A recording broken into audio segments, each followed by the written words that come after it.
Happy Women's Day to all beautiful women. કેમ છો બધા? અહીંયા ખૂબ સરસ તૈયાર થઈને આજે આવ્યા છો. બહુ સારું લાગ્યું કે પોતાના માટે સમય કાઢ્યો અને બધા અહીંયા સમયસર હાજર રહ્યા.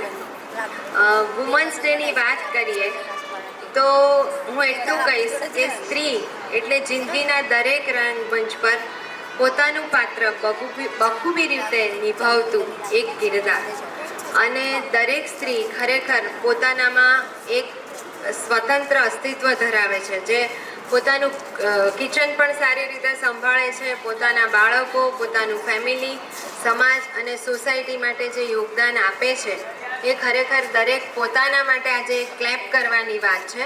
તો દરેક સ્ત્રી આજે પહેલાં પોતાના માટે જોરદાર ક્લેપિંગ કરે. અને દરેક સ્ત્રીમાં અલગ અલગ પ્રકારની ખરેખર ટેલેન્ટ રહેલી છે. એટલે ક્યારે પણ સ્ત્રીએ પોતાની જાતને એમ ન સમજવું કે આનામાં આ વસ્તુ છે, મારામાં નથી. દરેકને સ્ત્રીએ, ભગવાને દરેક સ્ત્રીને અલગ અલગ પ્રકારની ખૂબીઓ આપી છે. જે સ્ત્રી કિચનથી લઈને બિઝનેસ સુધી, પ્લેન ઉડાવવા સુધી, ટ્રક ચલાવવા સુધી દરેક પ્રકારના કામ કરે છે અને પુરુષની સાથે ખભાથી ખભા મિલાવીને કામ કરે છે.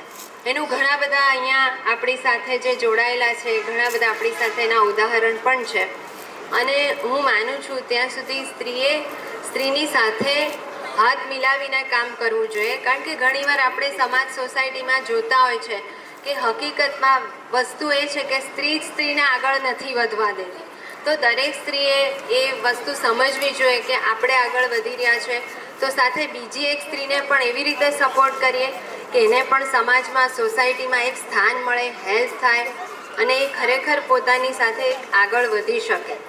અને હું માનું છું ત્યાં સુધી દરેક સ્ત્રીએ પોતાના હેલ્થનું પહેલું ધ્યાન રાખવું જોઈએ. કારણ કે જો સ્ત્રી બરાબર પોતાની કાળજી લેશે, ધ્યાન રાખશે તો એ સમાજ, સોસાયટી, પોતાના ફેમિલી દરેકને ઉપયોગી થઈ શકશે અને તો જ સમાજ સ્ટ્રોંગ બનશે, આગળ વધશે. તો આ રીતે આજે ખરેખર હું મિતેશ ફાઉન્ડેશનની આભારી છું કે જેણે મને અહીંયા ઇન્વાઇટ કર્યું. એકચ્યુઅલી હું આજે આવવાની નહોતી કારણ કે આ મારી 6ઠ્ઠી ઇવેન્ટ છે. સવારથી મારી કન્ટિન્યુઅસ ઇવેન્ટ ચાલતી હતી, પણ મેં એમ નક્કી કર્યું કે ના, ખરેખર જ્યાં જરૂર છે મારી, અમને પણ ક્રાઉનની સાથે કેટલીક જવાબદારીઓ આપવામાં આવતી હોય છે કે માત્ર ને માત્ર બ્યુટી એટલે એકલી આઉટર બ્યુટી નથી હોતી.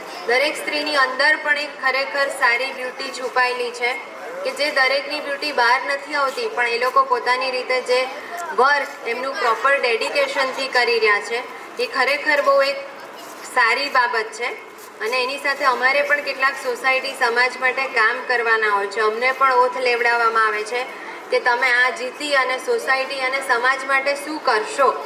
તો આજે ખરેખર હું બધાને એક સંદેશ આપું છું કે બધી જ સ્ત્રી, હું પણ એક દિવસ તમારી જેમ જ હતી, ત્યાંથી પોતાની જાતને ડેડિકેટ કરી અને આપણે આપણા દરેક કર્તવ્ય બખૂબી નિભાવ્યા પછી પોતાના માટે થોડોક સમય કાઢવો જોઈએ, પોતાના શોખને પૂરા કરવા માટે.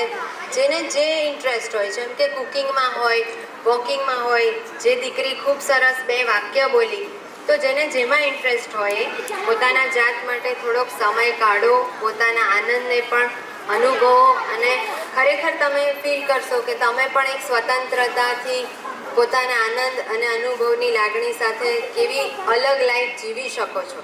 આપણે ખાલી આજે વુમન એમ્પાવરમેન્ટની વાતો કરીએ છીએ. વાતો કરવાથી કંઈ જ નહીં થાય. ખરેખર એક પગલું ભરવું પડશે અને આગળ સમાજ, સોસાયટી આમાં એક બદલાવ લાવવા માટે પોતે પ્રયત્ન કરવા પડશે. તો આજે હું મિતેશ ફાઉન્ડેશનનો, દીપાબેનનો ખૂબ આભાર માનું છું જેમણે મને અહીંયા ઇન્વાઇટ કરી, અને દિલથી બધાનો ખૂબ ધન્યવાદ. જય હિન્દ, જય જય ગરવી ગુજરાત. Thank you.